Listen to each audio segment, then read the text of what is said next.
This is a review of tonight's MNBRT Radio, which was a great show. 5 out of 5 stars as usual.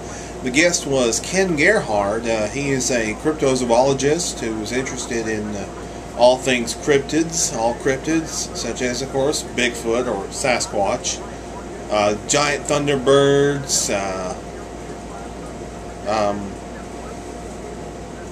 giant snakes, and all cryptids, chupacabras, all that. And he discussed quite a bit about his research into these various cryptids and things of that nature. He also talked about some of the things he has researched down in Central America, such as the duende and the sisamite, which are both Sasquatch-like creatures down in that part of the world. The duende is like a short version of Sasquatch, and the sisamite is a more traditional variety of Sasquatch, the more traditionally sized.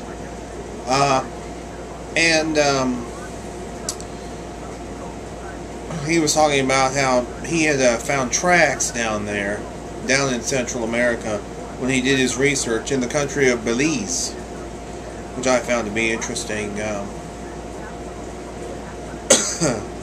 I called in during the second hour, and actually also Lee Hales, who is a biologist and a wildlife guy who has worked with Ken Gerhard, was sort of the guest co-host along with Evie and Abe.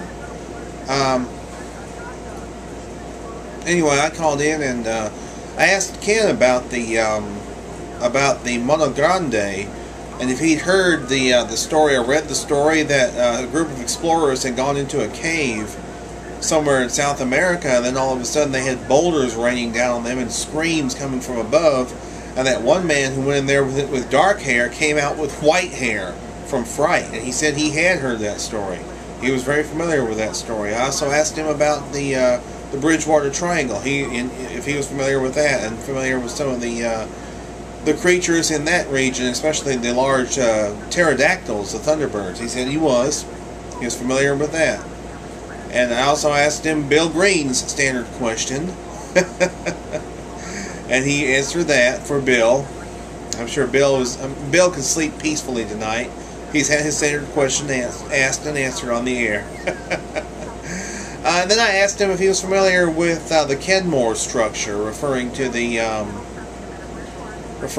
structure that was found near Akron, Ohio, in 1995. He said he was familiar with that as well. He actually knows Jody Cook.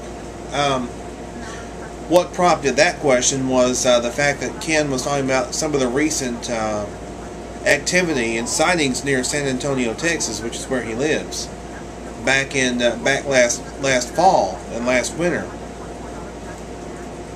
But anyway, it was a pretty great show, and I really enjoyed it. Abe and Evie always do a great job, and Lee Hales was a great co-host as well, guest co-host.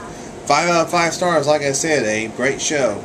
Next week, MNBRT will welcome Dr. Esteban Sarmiento. It will be his second appearance on MNBRT Radio. That'll be at 9 Eastern, 8 Central, www.blogtalkradio.com/MNBRT. This weekend, there's going to be a couple of shows on Night Callers. On Sunday night, we'll actually be live from the field. I can't remember where they're supposed to be live from, but they're going to be live from the field on Sunday night, 7 Eastern, 6 Central, www.blogtalkradio.com/nightcallers. And then I haven't seen anything as far as what they're going to have on Bigfoot Busters. All I've seen for that is it's going to be a show on 9 Eastern, 8 Central, www.blogtalkradio.com/TCSJRBigfoot. But as always, we do encourage you to please tune in and support great research.